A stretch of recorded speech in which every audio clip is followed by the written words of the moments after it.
Kita ke informasi selanjutnya, pemirsa. Ribuan sopir bis pariwisata menggelar unjuk rasa mendesak pencabutan surat edaran larangan studi tur keluar Provinsi Jawa Barat. Sopir ini memblokade jalan dengan memarkirkan puluhan bis memenuhi ruas jalan. Ribuan sopir bis dari berbagai daerah di Jawa Barat berunjuk rasa di depan gedung Pemprov Jawa Barat, Jalan Diponegoro, Kota Bandung. Aksi ini dilakukan untuk menuntut pencabutan surat edaran larangan studi tur keluar Provinsi Jawa Barat yang dirilis Gubernur Deddy Mulyadi. Menurut para sopir, sejak ada surat edaran larangan studi tur, ratusan sopir kehilangan pekerjaan dan terpaksa menganggur. Masa mengancam akan kembali menggelar aksi jika tuntutan mereka tidak didengarkan. Untuk mengingatkan Gubernur Jawa Barat. Pemirsa, polisi gerebek markas judi online di Kabupaten Bogor, Kota Bekasi, dan Kabupaten Tangerang. Dari penggerebekan, 22 admin judol internasional diringkus.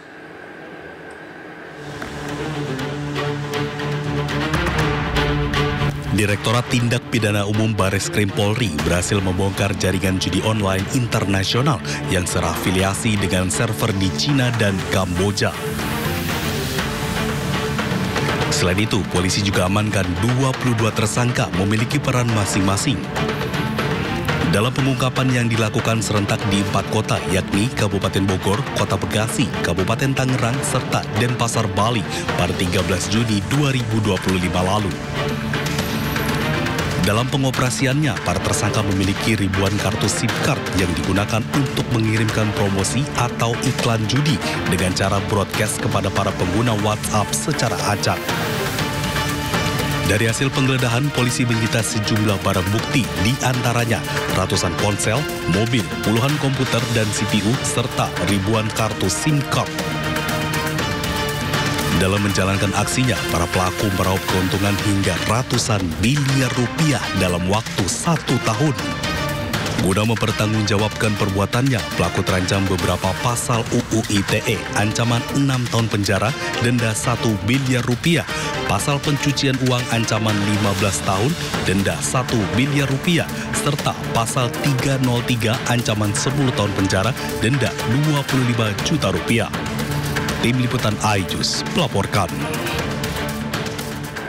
Pemirsa, hari ini Roy Suryo CS mendatangi Polda Metro Jaya mendesak dilakukannya gelar perkara khusus kasus tudingan ijazah palsu Jokowi.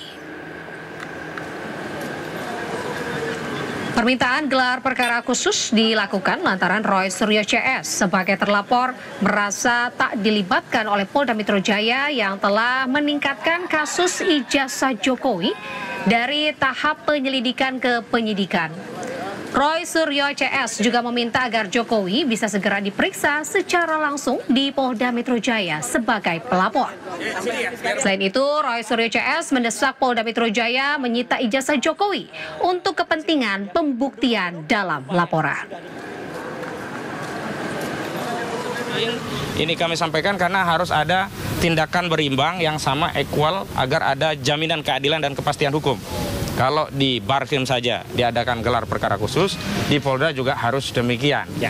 Dan sebenarnya yang kami sangat sayangkan adalah semestinya peningkatan status ini menunggu terlebih dahulu hasil gelar Wasidik Bareskrim Mabes Polri. Kenapa demikian?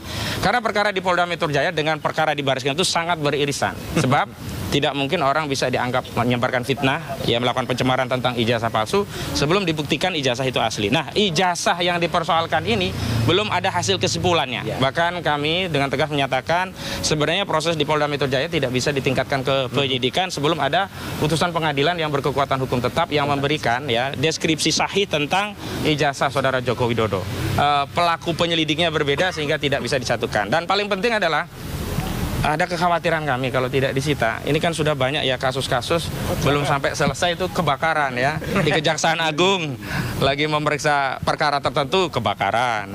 Di Pasar Pramuka ada modus operandi pemalsuan di sana juga kebakaran. Nah, khawatir juga ini ya, belum sampai ke persidangan tiba-tiba rumah dari pelapor di Solo kebakaran dan dokumen itu kan hilang. Kan berbahaya itu. Maka sebaiknya harus disita terlebih dahulu oleh penyidik di Polda Metro Jaya.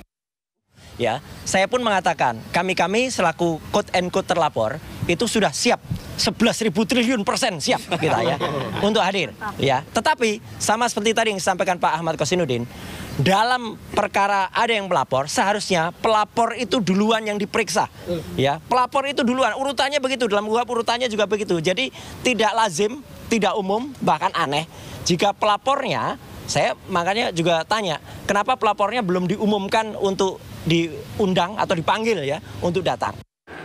Koalisi Masyarakat Sipil mengeluarkan pernyataan sikap terhadap kasus hukum yang menimpa mantan Menteri Perdagangan Tom Lembong dan Sekjen PDI Perjuangan Hasto Kristianto. Mereka menilai pemidanaan keduanya merupakan bagian dari kasus hukum bermotif politik. Dalam keterangannya hari ini, koalisi menyebut penanganan kasus Tom Lembong dan Hasto dipenuhi kejanggalan dan telah melemahkan independensi peradilan. Mereka menilai kasus ini sebagai upaya menyerang lawan politik dan mempertahankan kekuasaan. Dalam kasus Hasto, penuntutan yang dilakukan dinilai lemah secara hukum dan hanya berdasarkan kesaksian yang tidak kuat. Sementara itu, pemidanaan Tom Lembong dinilai tidak memenuhi unsur niat jahat atau mens rea dan mengabaikan fakta persidangan. Aktivis menilai pemidanaan keduanya ini dilakukan lantaran keduanya kerap berseberangan dengan Presiden ke-7 Joko Widodo.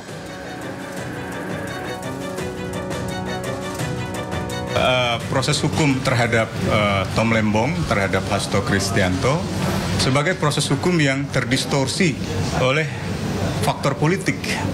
Proses penuntutan keduanya dimulai pada akhir pemerintahan Jokowi dan kelihatan sekali keduanya adalah orang-orang yang mengambil asosiasi, aktivitas, pandangan, keyakinan politik yang berbeda dengan pemerintahan Jokowi ketika itu. Dan juga yang kedua, mereka mengambil posisi yang berseberangan dengan kubu petahana atau kubu politik yang tengah bersaing dalam pemilu 2024 yang didukung oleh petahana Joko Widodo. Dan kebetulan salah satunya adalah anak dari Presiden Jokowi secara langsung. Nah, dua orang tadi terekam dalam berbagai dokumentasi media massa memberikan kritik-kritik yang sangat memukul pemerintahan Jokowi dan bisa berpengaruh pada popularitasnya, bisa berpengaruh pada dukungan politiknya pada anaknya yang sedang mencalonkan diri. Pemirsa, mantan Menteri Perdagangan Thomas Trikasi Lembong dijatuhi vonis 4,5 tahun penjara dalam kasus korupsi impor gula. Tom menilai putusan hakim janggal karena hakim menegaskan dirinya dinilai tidak menikmati hasil korupsi. Menjatuhkan pidana kepada terdakwa Thomas Trikasi Lembong oleh karena itu dengan pidana penjara selama 4 tahun dan 6 bulan.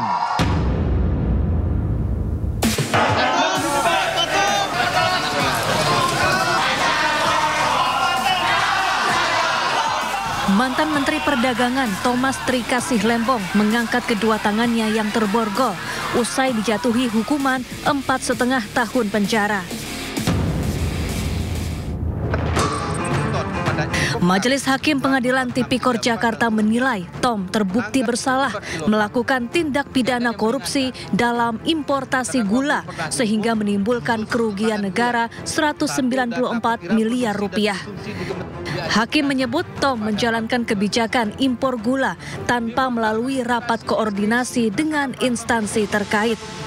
Adapun hal-hal yang meringankan untuk Tom, salah satunya Tom tidak menikmati hasil tindak pidana korupsi yang dilakukan.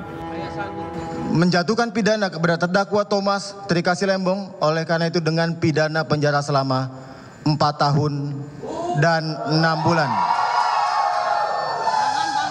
Dan pidana denda sejumlah 750 juta rupiah dengan ketentuan apabila denda tersebut tidak dibayar maka diganti dengan pidana kurungan selama 6 bulan. Sementara itu, Tom mengeklaim putusan majelis hakim janggal dan mengabaikan fakta-fakta persidangan. Bahwa saya melanggar aturan. Satu. Nah, kedua, yang sedikit, bukan sedikit ya, lebih dari sedikit janggal atau aneh bagi saya sih ya majelis mengesampingkan wewenang saya sebagai Menteri Perdagangan Ya. Saya kira undang-undang, peraturan pemerintah, semua ketentuan yang terkait sangat jelas memberikan mandat kepada Menteri Perdagangan untuk mengatur tata kelola termasuk perdagangan perniagaan bahan pokok yang penting. Ya. Dan tadi saya lihat, saya catat secara teliti cermat, kiranya majelis mengabaikan bahwa saya sebenarnya punya wewenang tersebut.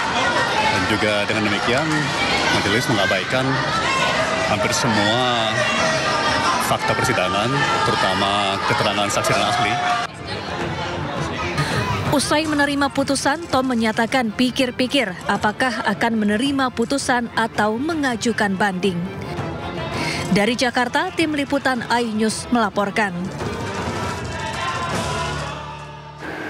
Pemirsa, meski Kejaksaan Agung sudah menetapkan Riza Khalid menjadi tersangka dan dijadwalkan diperiksa, keberadaannya masih menjadi misteri.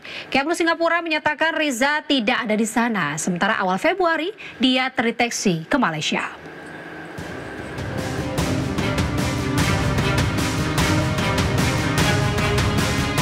Keberadaan Riza Khalid tersangka kasus korupsi tata kelola minyak mentah dan produk kilang Pertamina masih menjadi misteri.